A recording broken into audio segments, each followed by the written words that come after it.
ഞങ്ങൾ നിങ്ങളുടെ മുമ്പിൽ അവതരിപ്പിക്കുന്നത് 1 രാജാക്കന്മാർ 17 അധ്യായം. സമരിയായിൽ അഹാബ് രാജാവിന്റെ ഭരണവർഷം ബെത്സബൂലിന്റെ 450 പ്രവാചകഗണങ്ങൾ സമരിയായെ അന്ധവിശ്വാസത്തിലേക്കും മന്ത്രവാദത്തിലേക്കും തള്ളിവിടുന്നു. വ്യാജ പ്രവാചകരിൽ നിന്ന് സമരിയായെ രക്ഷിക്കാൻ ഗിലെയാദിലെ തിശ്ബയിൽ നിന്നുമുള്ള ഏലിയായെ ദൈവം തെരഞ്ഞെടുത്ത് അഭിഷേകം ചെയ്യുന്നു. ഏലിയ സമരിയായിൽ കത്തുന്ന അഗ്നിയായി മാറി. ഏലിയ പ്രവാചകൻ. ഗിലെയാദിലെ തിശ്ബയിൽ നിന്നുള്ള ഏലിയ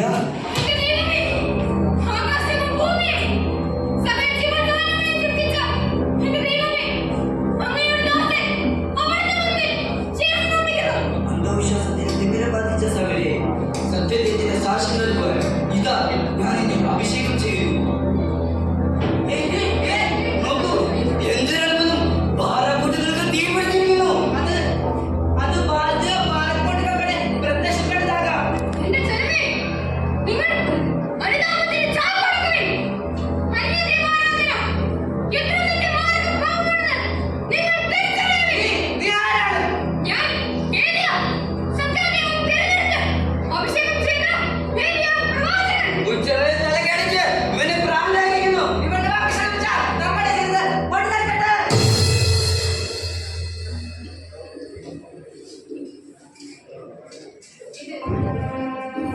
ഇത് സമരിയായുടെ മുന്തിരിത്തോട്ടങ്ങൾ പൂത്തുലഞ്ഞു നിൽക്കുന്ന സമയം. സമരിയായുടെ ഗോതമ്പ് വയലുകൾ ഓരോ ജനവാസികളെയും മാടി മാടി വിളിക്കുന്ന സമയം. സമരിയായുടെ ഐശ്വര്യത്തിന്റെയും സമൃദ്ധിയുടെയും കാലം. രാജരാജൻ അഹാബ് രാജാവിത എഴുന്നള്ളുന്നു.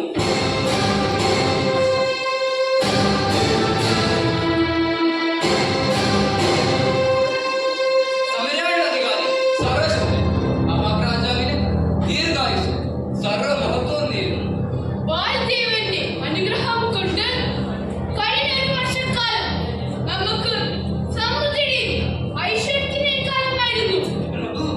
അതാണ് ഞാൻ പറഞ്ഞത്. ഈ വർഷ ആരംഭത്തിൽ തന്നെ മഹാദേവനുള്ള നവബലി പൂജ ആരംഭിക്കണമെന്ന്. കാഴ്ചകളും നേർച്ചകളും സ്വീകരിച്ചാൽ പിന്നെ മഹാദേവൻ നമ്മുടെ ദേശത്തെ സമൃദ്ധമായി ലഭിക്കും. ഒബാദ്യ, ഇന്ന് തന്നെ ബാലിന്റെ പ്രവാചകഗണത്തെ വാളയച്ച് വിളിപ്പിക്കണം. അങ്ങയുടെ ഉത്തരവ് പോലെ കർത്താവിന്റെ 100 രാജകന്മാർക്ക് ഒളിച്ചു താമസിക്കാൻ സഹായം ചെയ്തു കൊടുത്തത് ആദ്യമാണെന്നങ്ങ് മറന്നോ? ഇങ്ങനെയുള്ള ഒരാളെ അങ്ങയുടെ പ്രധാന കാര്യസ്ഥാനത്ത് നിർത്തുന്നത് അത്ര ശരിയല്ല. ഒബാദ്യ എന്നും നമ്മളുടെ വിശ്വസ്തനാണ്. അവൻ ഒരിക്കലും നമുക്കെതിരെയോ നമ്മുടെ രാജ്യത്തിനെതിരെയോ ഒന്നും ചെയ്യുകയില്ല. അങ്ങയുടെ വിശ്വാസം അതാണെങ്കിൽ എനിക്കൊന്നും പറയാനില്ല. പ്രഭു തമിഴ്നാട്ടിൽ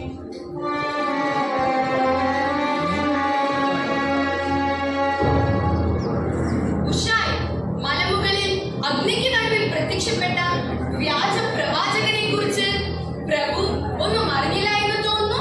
അത് എന്റെ ചെവികളിൽ മുഴങ്ങി.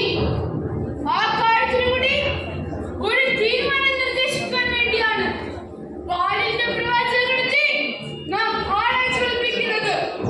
ബാലിനെതിരെ സമരിയയുടെ അധികാരി അങ്ങേക്കെതിരെയും സംസാരിച്ച ആ വ്യാജ പ്രവാചകന്റെ നാവ് എനിക്ക് വേണം. ബാലിന്റെ പ്രവാചകഗണങ്ങൾ ദിക്കു നോക്കി പ്രവചിക്കട്ടെ.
ദൈവത്തിന്റെ പ്രവാചകൻ ഏലിയായുടെ പ്രവചനം കത്തിജ്വലിക്കുന്ന വേനലായി സമരിയായിൽ ആഞ്ഞുവീശി. ഭക്ഷണവും ദാഹജലവും ലഭിക്കാതെ ജന്തുജീവജാലകങ്ങൾ ചത്തൊടുങ്ങി. അവർ വിശുപെടുക്കുവാനായി മനുഷ്യരെ തന്നെ ഭക്ഷിക്കുവാൻ തുടങ്ങി. സമരിയായിലെ ജനം അഹാബ് രാജാവിനെതിരെയും ബാലിന്റെ പ്രവാചകന്മാർക്കെതിരെയും പഴിചായി. ഈ വരൾച്ചയുടെ കാലത്തും ഏലിയായ്ക്ക് കുടിക്കുവാൻ ജോർദാനിലെ തീരത്തുള്ള ഗെരിയോത്ത് അരുവിയിൽ ജലം അവശേഷിച്ചു. ഭക്ഷിക്കുവാൻ കാക്കകൾ അപ്പം കൊണ്ടുവന്നു. വരൾച്ചയുടെ അവസാന കാലത്ത് സീദോണിലെ സരേഫാത്തിൽ വിധവയുടെ മൺകലത്തിൽ വറ്റാത്ത മാവും നൽകുമെന്ന് ദൈവം അരുൾ ചെയ്തു. തന്റെ നാടിന്റെ ഐശ്വര്യത്തിനു വേണ്ടി സമരിയായിൽ ബാൽദേവിന് ശത്രു പരിഗണിപ്പിച്ച രാജാവ് ബാലും ബാലിന്റെ പ്രവാചകന്മാരും ദിക്കുനോക്കി പ്രവചിച്ചത് തെറ്റാണെന്നും ഇതെല്ലാം ഏലിയായുടെ ശാപമാണെന്നും മനസ്സിലാക്കി. രാജാവ് ഒബേദ്യായെ വിളിച്ച് ഏലിയ എവിടെയാണേലും അവനെ കണ്ടുപിടിച്ചു കൊണ്ടുവരാൻ ഉത്തരവറിയിച്ചു. ഏലിയ, ഏലിയ, ഞാൻ സമരിയ മുഴുവൻ തിരക്കി. അങ്ങ് സമരയ്ക്ക് ശാപത്തിൽ നിന്ന് മോചനം നൽകണം. വേദിയ, അന്യദൈവാരാധന നിർത്താതെ സമയയ്ക്ക് മടങ്ങി വെക്കില്ല. നീ ഇസ്രായേൽ ജനങ്ങളെ മുഴുവൻ കാർമൽ മലയിൽ വിളിച്ചു കൂട്ടുക. ഹൈസഭയിൽ തേജപ്പൊതുന്ന 450 പ്രവാചകന്മാരെ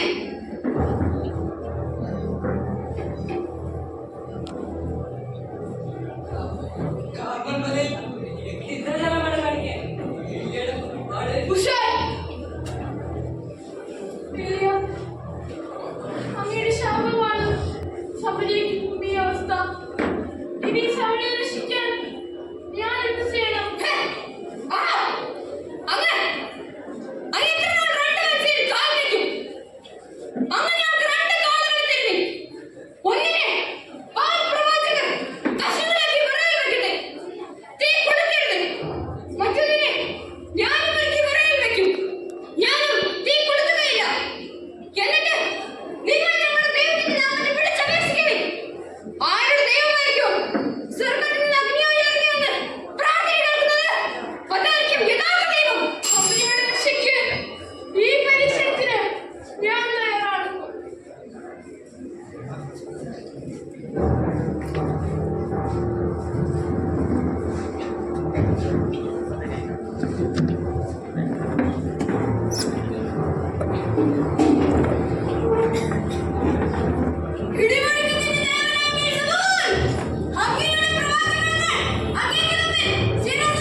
Thank you.